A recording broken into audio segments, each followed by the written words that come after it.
What's going on, everybody? Welcome back to another episode of Mental Health Mondays, where today's topic is going to be anxiety, that crappy feeling that we all deal with from time to from time to time. And I know all of us who are here today have tackled and dealt with this, kind of form of I don't want to call it mental illness, but this challenge, for sure. And it's a lot more serious today than a lot of people give it credit for. I know, Maddie, you've tackled this issue in your own life, so why don't you talk to us a little bit about Yeah, I mean, my palms are sweaty right now. We've that? been hanging out behind the scenes for all chatting, but now that it's live, it starts to get the tinglies. But anyway, so I do suffer from anxiety. Especially dealing with people or talking to people, and the phone. The phone is a Mm, no go. I think people know that by now. But for me, I just always dealt with it, and I decided I'm gonna do something about it. So I started my channel. It kind of gets me out there. So, at first it was face down. So it was just my hands. And then one day I was like, you know what? We're just going to do it. So I turned the camera around. Boom. There I was. And then right after that, I started doing the lives. And still, even today, before I do the lives, I'm sitting there, basically with a paper bag, huffing into it.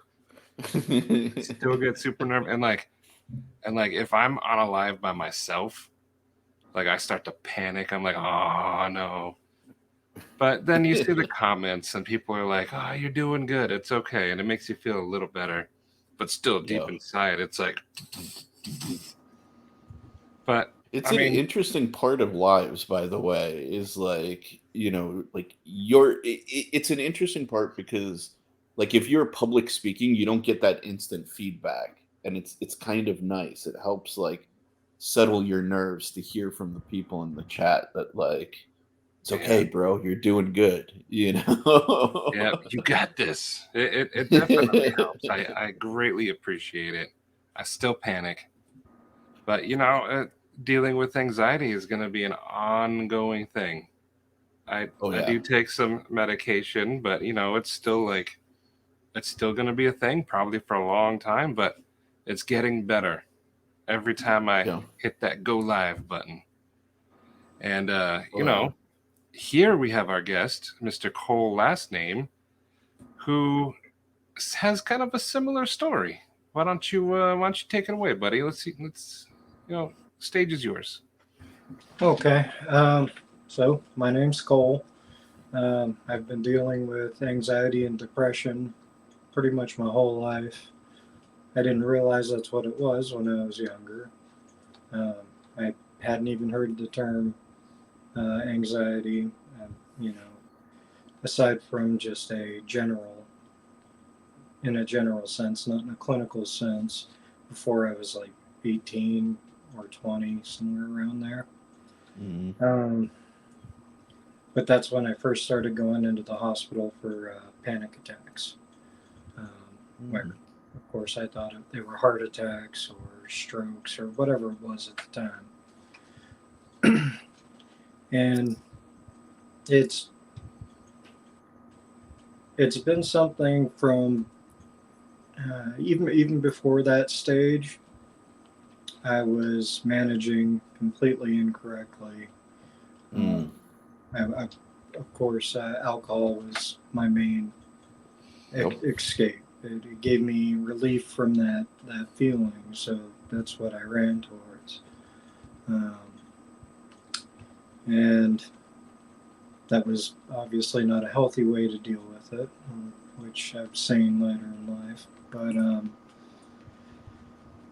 as time went on, dealing with it in that manner, it got progressively worse and worse. Um, Mm. because alcohol, being a depressant, is really bad if you have depression, and Mhm. it also, while it helps relieve anxiety at the time, it makes it worse the Yep. next day. So then of course you wake up, you feel bad, you start getting anxious. The hangover makes you feel like you're gonna, like you have something else wrong with you. You know it's a hangover, you know, intellectually, but your mind still tells you you're dying. But you Mm-hmm. drink anyway just to fight that off, and then you realize, oh no, I was just hungover. But you know, those same kind of cycles I went through, and they have ebbs and flows, but I went through pretty much those various stages for about 20 years or so. Mm. And it started getting, I would say, to the worst point about 6, 7 years ago, Mm. um, where it got to a point where I pretty much didn't leave the house aside from work. I'd go to work, stop by the store on the way home, hole up. That was all about getting from one day to the next. It Mm-hmm. wasn't so much about, you know, what I thought would be fun to do, or, you know, hell, I hadn't had hobbies for years at this point. It was just making it to the next day. Yeah. And along with my particular set of issues, especially linked to anxiety, it was a lot of medical anxiety. Mm-hmm. And with that, of course, I there was one time where I tried to get on medication for it, but it happened to be the wrong medication for me, and I've been Mm-hmm. scared of them since. Um, but the the other reason it started getting to that point was uh, there's a lot of shame that goes with it, Mm-hmm. um, because two of the two of the big things that we're always ashamed of is uh, emotions and being scared. Yeah. If you're Yep. scared of something, then you know you're being a wimp, or come on, everyone Yeah. else can do this, just do it, kind of thing. Mhm. And The classic man up, yeah, thing. as it were. Um, so once it had deteriorated to a certain point, I wouldn't want to be out around people because I Mm-hmm. knew at some point I was going to have a panic attack. And start thinking about that, then you start panicking about your upcoming panic attack. And, Yep. you know, that's just how it was. So I didn't, aside from going to work, you know, I just rarely left the house, which was, you know, bad on its own, but it did give me at least the saving grace that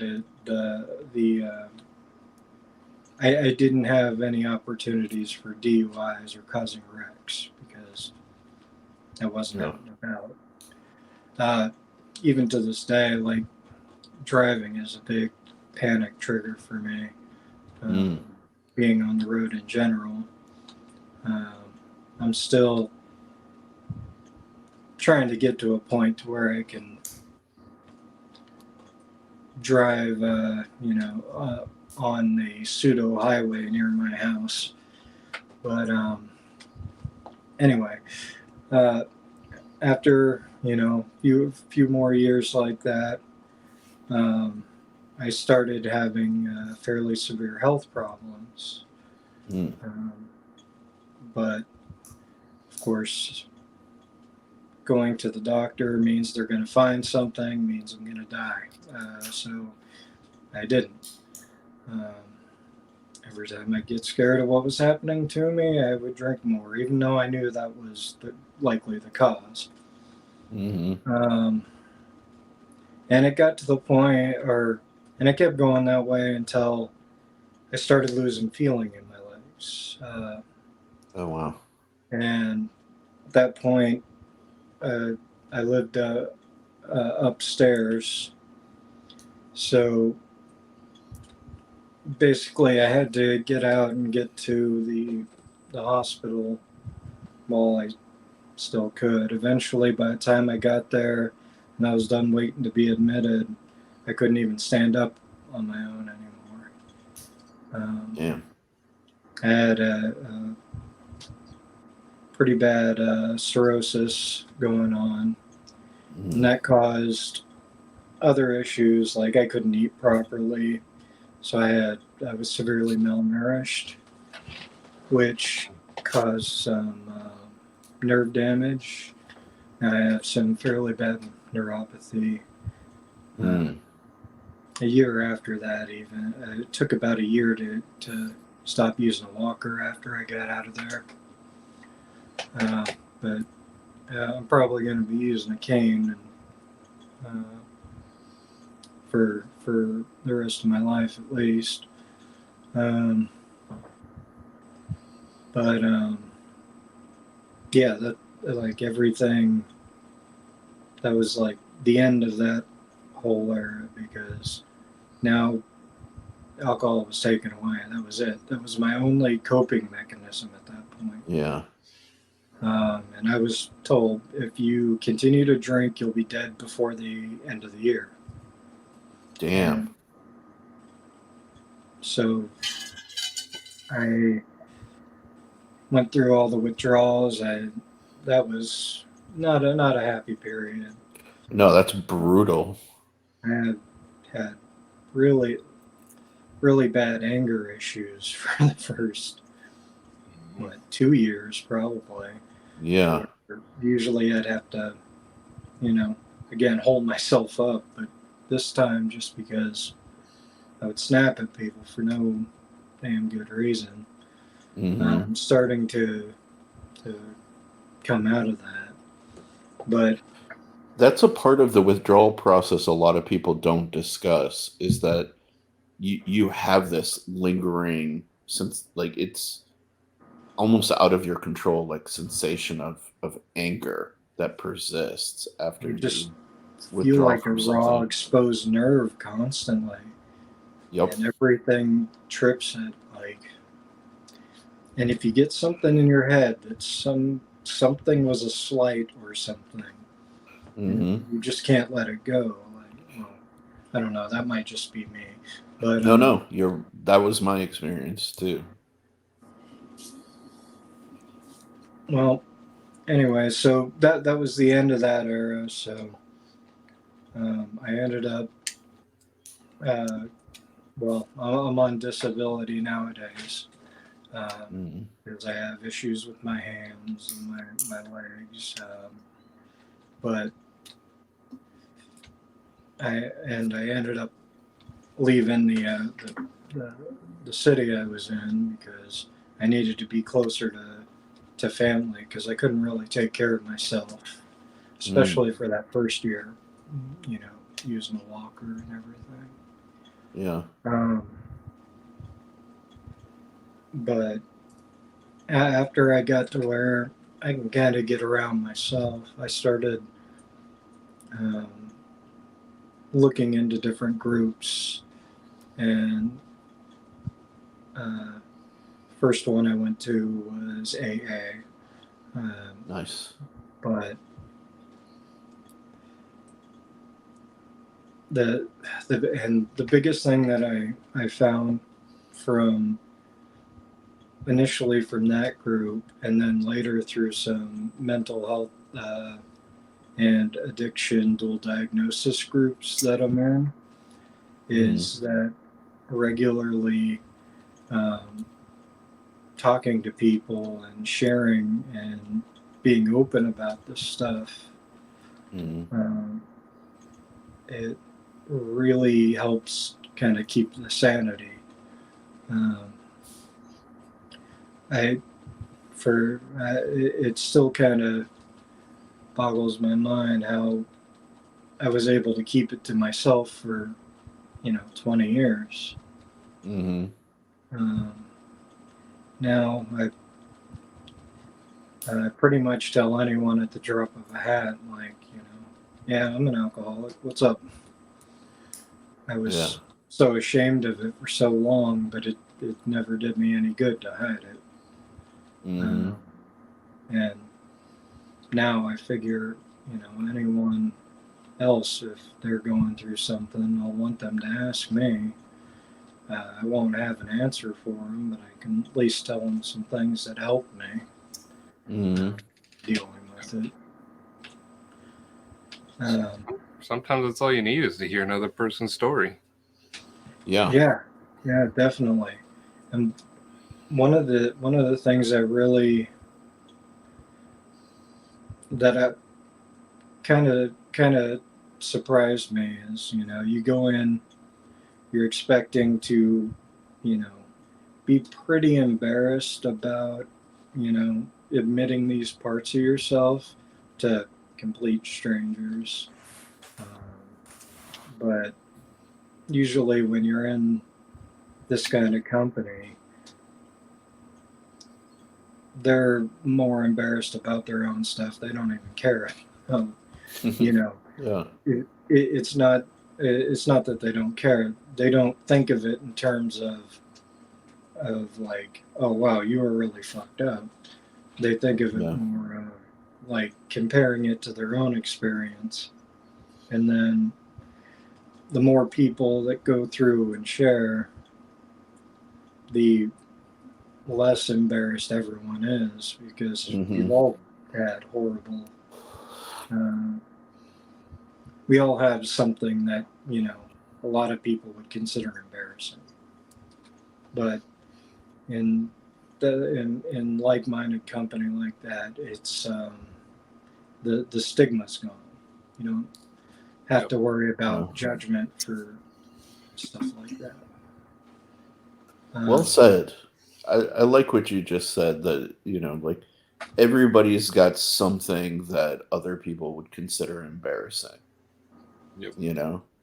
No matter how well adjusted somebody may appear on the outside, everybody's got something. And I kind of um, hope that this turns into one of those spaces where people can share, come together, you know, no judgment, and Hmm. be with like-minded people. Like me and you, Cole, seem to be pretty similar. I never yeah, got into the alcohol, but the when you were talking about just going from work to home and that's it, Hmm. that's literally where I'm currently at. I don't go out anymore. So I mean, I get it. Although now I'm starting to go to martial arts with Eli, which is pretty fun. But I get Yeah. frustrated in there because there's a lot of kids all yelling, and I'm just like noise. Oh, well, But oh that's it's my okay. god. They're having fun. It's my problem, not theirs. Yeah. man. Dude, I gotta applaud you for going through what you went through and coming out to the place where you're at now Yes. is I is pretty appreciate awesome, like, there's a lot of people who would have been in your same shoes and not even sought to kind of get out of that cycle, and unfortunately we see that every day, but you had the courage to break that trend. That's Yep. beyond admirable, honestly, you know. Well, I appreciate that. And one of the things that I'm still working on is accepting that. Like, Mhm. I still I still have anxiety and depression, and part of that is, there's usually nothing ever positive about yourself going on in your head when you have depression. I can attest to that, yes. Yep. 100%. Um, so yeah, I there's still quite a bit I have to work on.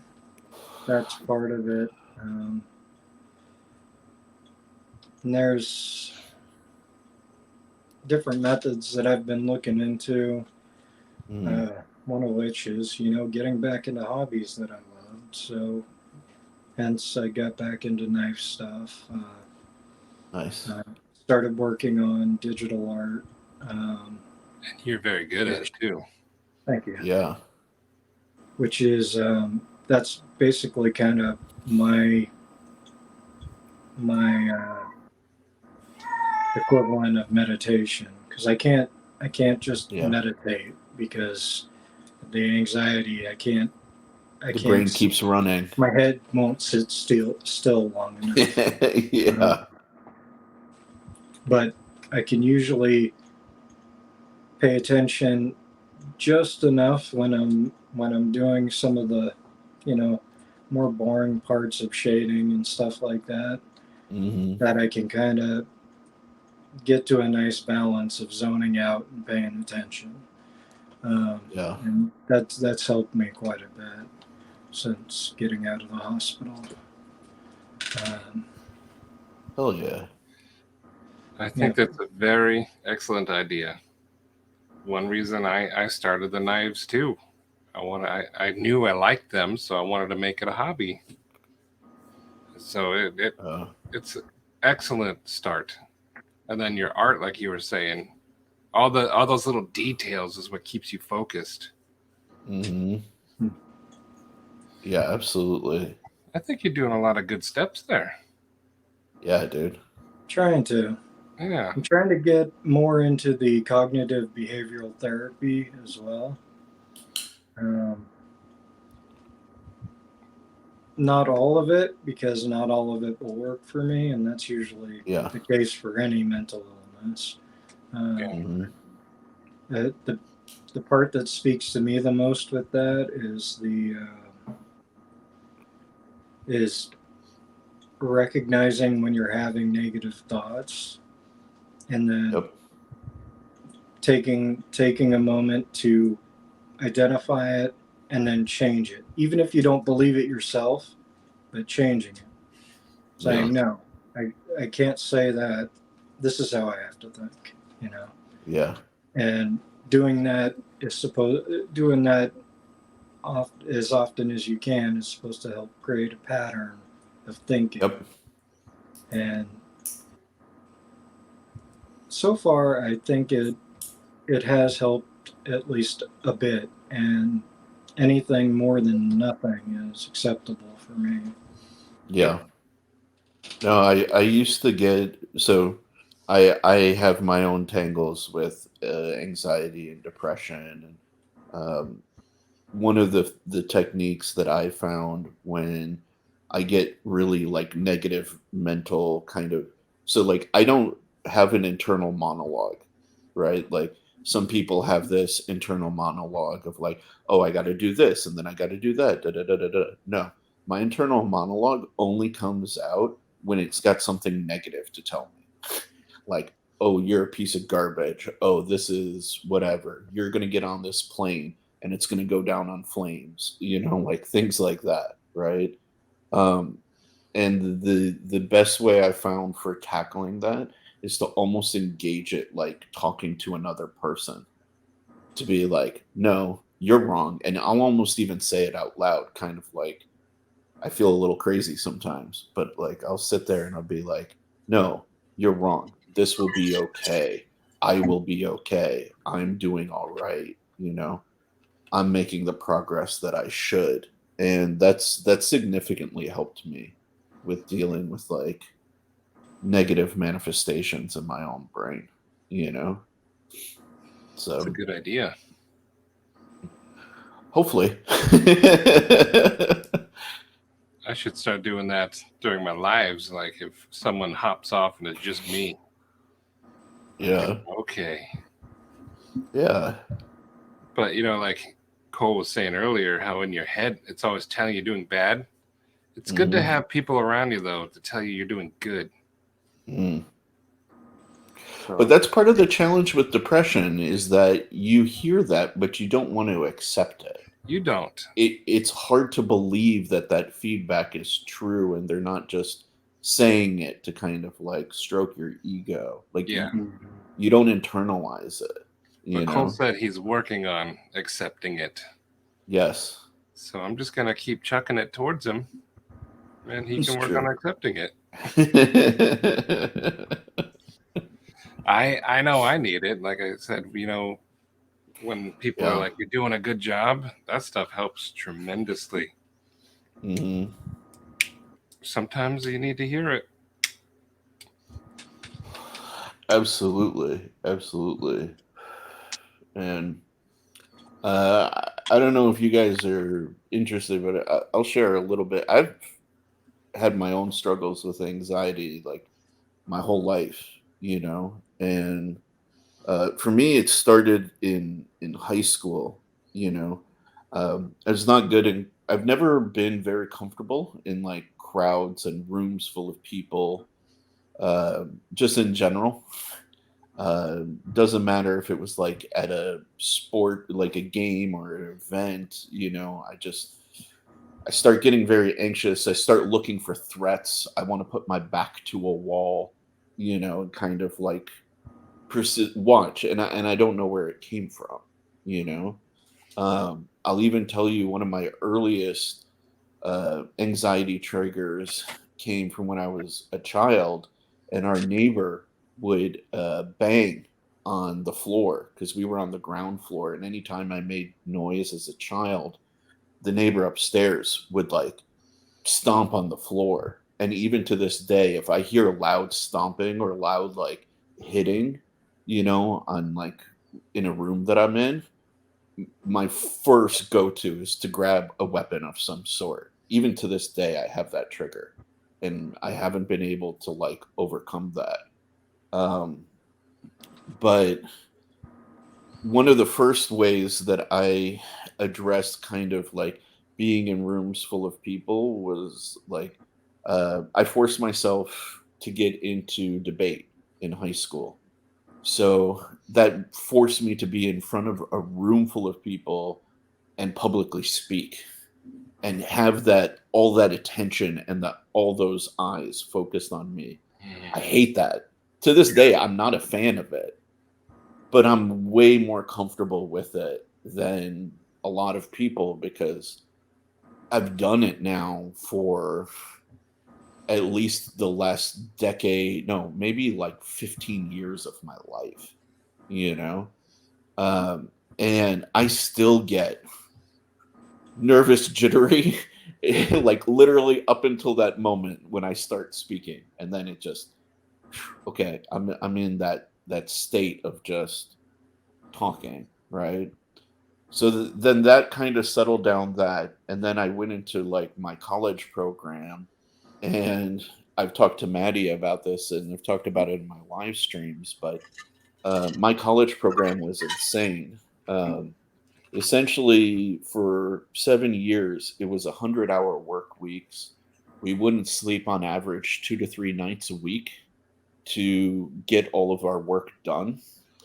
And every single day that we walked in to present our work, our professors had different strategies to like attack and assault us and, you know, destroy your work, destroy your confidence, and all of this stuff, which was preparing us for the real world of like, you need to stand up for your work, you need to present your work to people who are going to be critical of it, but being in a sustained environment where you're constantly under attack, not only from the authorities, but also your peers who are being competitive with you. So your peers may be telling you the wrong thing to send you on a bad pathway so that they can get ahead of you. It really bred like like a low level PTSD in a lot of the students, and it's something that we kind of talk about when we all get together. And a lot of us still have challenges with where it's like, oh man, I've got to get up and present my work, talk about myself, present myself out to the world, and it's incredibly scary, and again, you get jitters. You try to find alternative ways of dealing with it. So I've had a lot of my friends go down the path of alcoholism as a result. I mean, there were like classmates of mine who would literally sneak, flasks and bottles into school and just go to the bathroom before they would present, and borderline get themselves drunk just to give Wow. presentations. And for me, I turned to so my family, we have a history of alcoholism, like genetically, like my aunt, even in her like 60s and 70s, could sit there with like a fifth of Jack Daniels, chug it all, and be like straight sober, you know, like no joke. So I said, okay, I don't want to go down the path of alcoholism. Let me turn to marijuana. And I started consuming at a very high rate and high level, because it would just disconnect my brain from reality, you know? And I started getting into like edibles, dabs. And if you guys know dabs, that's hyper concentrated, purified THC. So, like, one little thing about the size of the lint in your pocket is like equivalent to like 10 joints. You ingest it in a split second, you know? And I got to the point where I would wake up and do that, do it middle of the day, like sneak out to my car and, just so I could kind of keep this constant state of like disconnection, you know? Um, and similar to alcoholism, you think that it's helping you in the beginning, like, oh, I'm feeling relieved and I'm feeling good. And then as you progress and the years go by of doing it, you start realizing it's taking away from you. And I started getting into really bad mental and emotional ruts. And so finally, I want to say like 5 years ago, I quit completely, went cold turkey, you know, and I experienced like 2 years of just pure anger and rage at everything and anything. Man. Coming off of that, because you wouldn't think that marijuana is addictive. That's the whole like thing that they talk about, with it.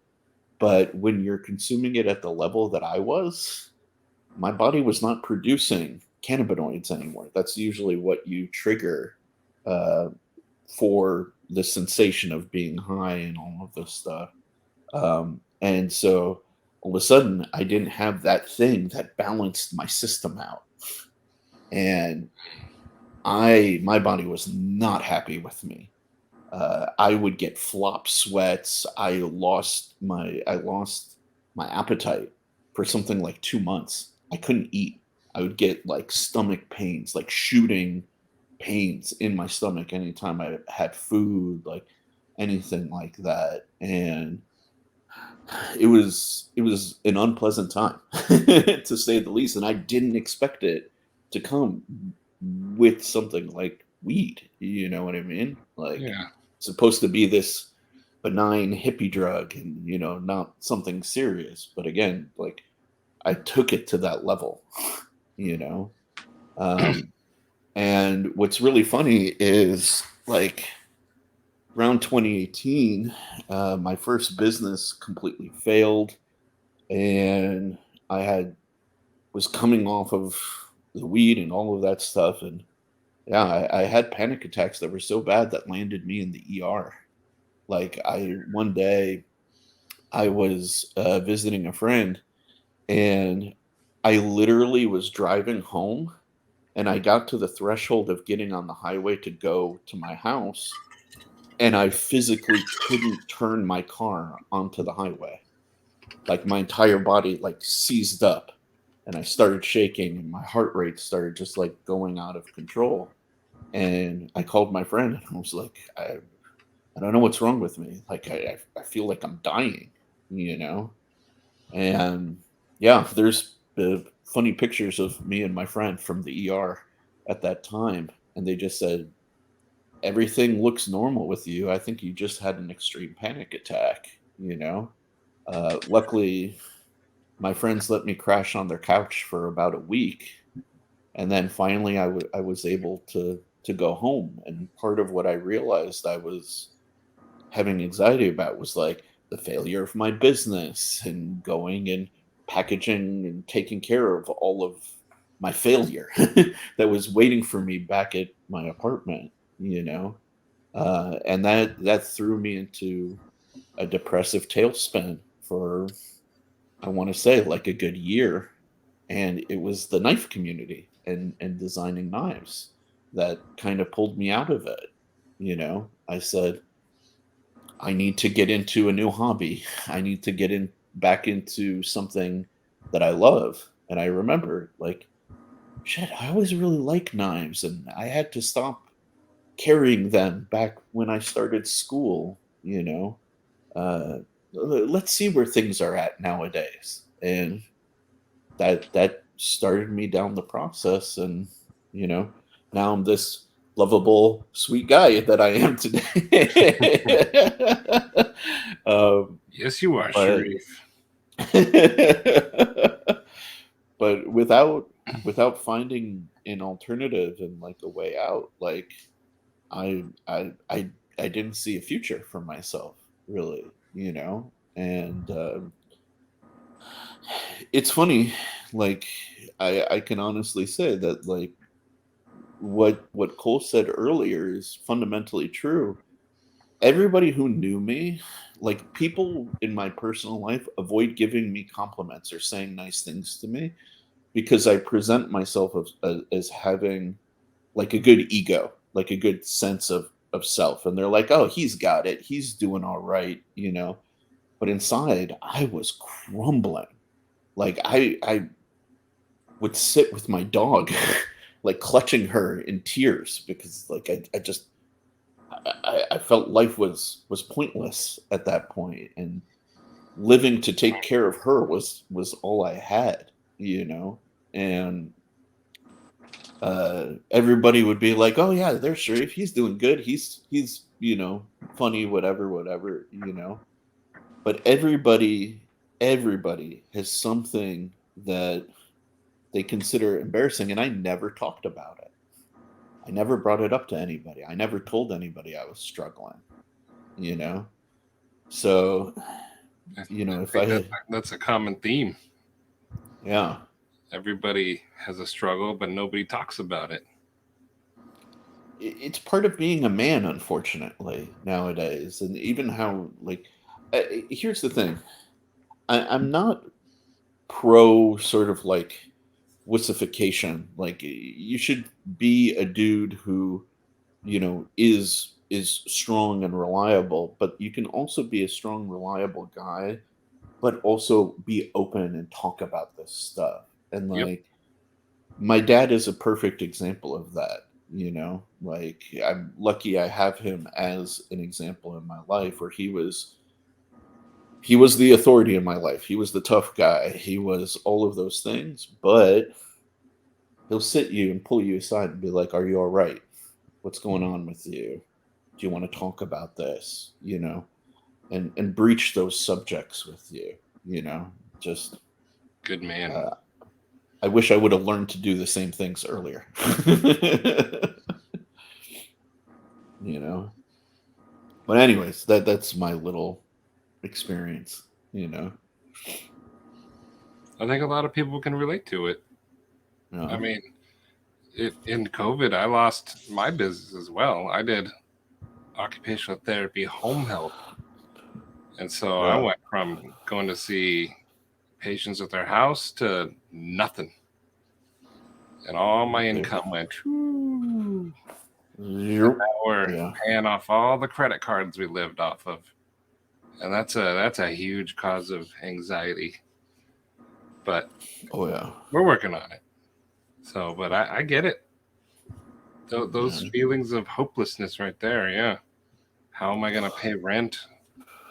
The bills? Right, Oh, dude. And I also moved closer to my dad. I used to live in LA. He lives where I live now. And I just said, I need to be closer to family, need to be closer to like a good support system. I Yeah. realize that just LA is a bad city. I'll say that. Don't live in LA, folks. Don't live in Phoenix either. And no, but I sympathize with both of you on the struggle of also leaving the house. Like when we were in the little pre-recording chat, like I was mentioning the guys, like I can't go to Costco. I still get that there's too many people, they're too aggressive, too pushy. I'm Yep, waiting for a fight to break out. I've got my hand on my knife majority of the time. You know what I mean? Like it's just I do. I feel very tense and very anxious anytime I'm in public spaces with large amounts of people. It's just, uh, and working from home kind of makes that worse. I'm not gonna lie, you know. Yeah, you don't get any socialization. No, but I kind of don't mind it. But I kind of realize that I need to break out of that. Well, a Blade show, you're definitely gonna get broken out of that. Oh yes, yes. Believe it or not, if you guys meet me at Blade Show, I will be freaking out on the inside, but I probably won't show it. You know. And so what do we think is if you are so all three of us have kind of, struggled with this to some degree. What do you guys think is some of the most effective methods that you guys have found for kind of addressing it, tackling it? I kind of mentioned some of mine, but what about you two? Cool. Um, I'd say, at least for me, definitely first thing would be finding people you can talk to about it. Because without that, everything else that I've tried, it it, it wouldn't have a foundation. Mm, Uh, because without having people to talk to about it, and you know, even better if they can relate some of their own experiences, because that gives you more of a sense of normalcy, which is something that's kind of difficult to have when you have severe anxiety. You know, mm, something is always off. Something's always not normal at that moment to you, whether it yeah. be health, or whether it be you think there's about to be a riot outside, or Hmm. the sun just came out from behind a cloud. Obviously, a nuke went off. Um, whatever's freaking you out, there's always something just outside of normal. And Yeah. speaking with people, and at least putting that big sense of self part into a better sense of normal really gave me, the foundation I needed to work on the other stuff that's helped. Yeah. That's very good. Yeah. What about you, Maddie? For me, I need music. I Mm, gotta music literally calms my soul, and then just getting busy with stuff like doing knife stuff. I still have trouble filming videos. It's like, mm, I'm thinking, oh, I gotta film a video, and then like I just don't. So yeah. I just need to tell Yeah. myself, just do it. Just get in there and do it. So like this whole thing from your live, I was like, let's just do it. And then here we Yeah. are. And it's already helping me. And I hope that it helps whoever is watching or listening or whatever. Yeah. But just get out there and do it. It seems to work for me. But Yeah. everyone's different, and I hope that works for somebody. I definitely think that finding some people that you can talk to is super duper important to establish that sense of normalcy. Realizing that you're not different from a lot of people, and a lot of people tackle this kind of stuff. You know, and I know you and I, Maddie, were talking about exactly that. That's kind of like the point of this, and that's why you know you said let's just do it because it's clearly you know some stuff that needs to be addressed. You know, Yeah. um, And the yeah, thing that go for it. go ahead. You first. No, no, no. I have a different thought, but go I for was it. gonna say, yeah, talking to people definitely is number one. I should have said that first, but Yeah. joining the knife community provided that for me. Sitting in the live streams and like just being a dork sometimes, definitely, Yeah. definitely helps out. And just chatting with everyone, and then the Discord, and Mm. I think that's the biggest help of all. But I'm Yeah. sorry.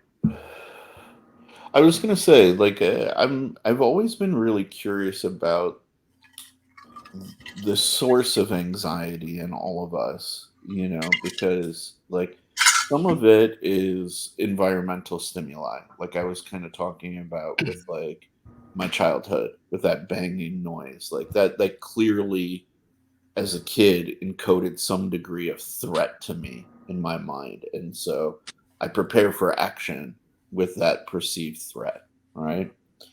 Um, but that's like a lot of, I don't know. I wonder about the source of it because like being in rooms full of people giving me that anxiety, I have no basis for that experience, you know? And from what I've read and what I've seen about anxiety is that it is largely a survival mechanism.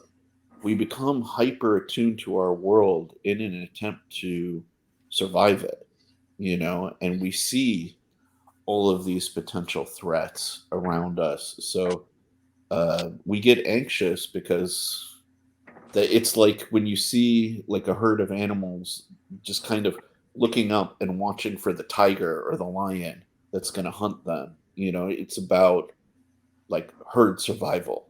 You know, Yeah. so I've just for me, I don't know if you guys have thoughts on what may be sources of anxiety, but in our current modern world of comforts and things like that, like what do you think maybe, because we're obviously not the only ones, right? It's not like just us three, but it seems to be a growing issue amongst people. So what do you guys think is the source of it in our modern world today?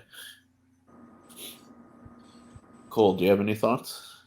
Well, I definitely agree with you with you know, the survival instinct. But as far as specific triggers, for me, they're so varied that Hmm. there isn't too much to connect them, aside from the Yeah. fact that I can connect them with me dying somehow. Mm-hmm. So it does that does support the concept though that it is survival based, like you're trying to survive for a reason, You have a very well instilled sense of self-preservation, you know. Um, but I don't know. What are your thoughts, Maddie? I don't know. I never thought about the origin, but I guess the recurring theme is I just never feel like I fit in anywhere. So Mm, definitely in a crowd of people, I just know I don't belong there, regardless of what the situation is. So I want to get out. mm, So yeah, I just interesting. don't fit in places. So in my mind, Yeah, yeah. And I even was that's like gonna kind of, say like, what were you gonna say, Cole? I was going to say, that's kind of interesting because I didn't think of that, like, as it regards to your question, because that's uh, a little bit different for me, the social anxiety aspect of it. because that, Mm, contrary to what I said, that one isn't related to me dying, but and yet it's still there, and it's in just as many forms as you know the, the rest of it. Like you were saying, phone calls. I have a bit of that. mm, This definitely. Um, Yes. I don't know. It's and I just like to think of it from just a clinical view of being uh, chemically a chemical imbalance that I have to learn to deal with. mm, Because if I try and put any significance on a particular cause, um, it just kind of gets murky because there's stuff that just doesn't even make sense, but I remember it from childhood. So because it scared me then, I get panic attacks from mm. remembering being scared then. Yeah, yeah, yeah. No, that's fair. I appreciate that. I Yeah. was gonna say I can tie the fitting into the survival instinct. Just humans are pack animals. Without the pack, we're out in the wild on our own, and our chances for survival drop significantly. So, like, fitting in is a survival instinct. But just wanted to like throw that out there as well. Throw it out there, Sharif. But no, I do appreciate what you were saying, Cole, about like if you too worry too much about the why, it can get in the way of just addressing the issue. You know, I'm just I like to intellectualize things a little too much sometimes. That's my own anxiety defense mechanism sometimes. Oh well, I can rationalize this, so it's okay. You know? I mean, it makes sense. You're always trying to rationalize things, so Yeah, I'm good at that. That's my psychiatrists always have to tangle with that.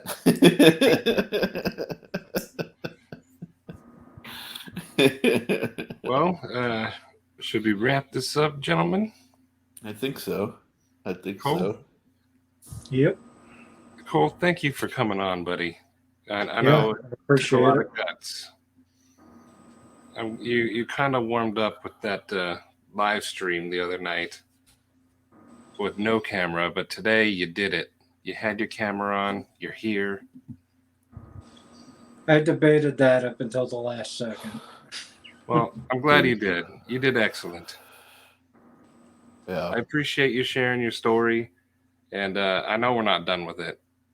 We're gonna keep discussing all this stuff at some point. We got the rest of our lives to have these conversations, and I hope you're gonna be here for them on Absolutely. camera. On camera. We'll see. I like to see you on camera. And Yeah, then man. Sharif, thank you for sharing your story too, buddy. Oh yeah, of course. I think Like, anxiety is far more common than people think. So, yes. and you know, in the comments, tell us how you might deal with it. Like, what are some steps that you guys, if you're listening, what do you guys do? Yeah, absolutely. I think I'm the always. like Oh, sorry. I was I gonna keep. say that I was no, it's all right. It's all right. I was just gonna say I think like one of the most important things that we came to in a consensus is talk to people. Yes. Open your mouth. You know,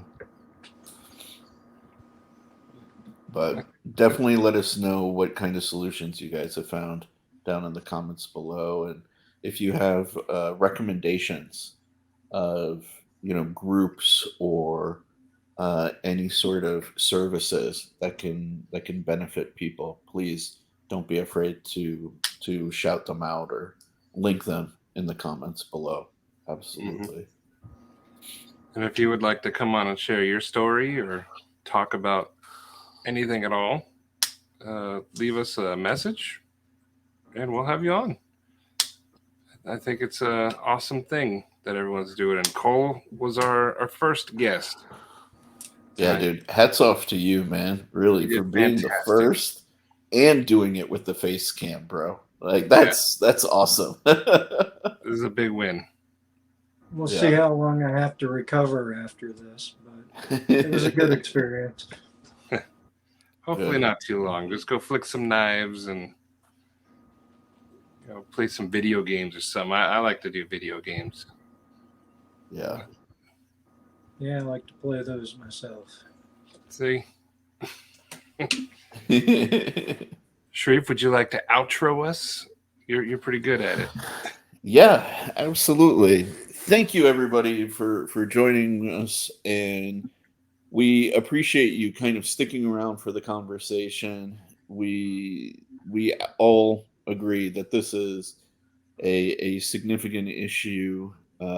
Most people are probably dealing with this without you realizing. So Yep.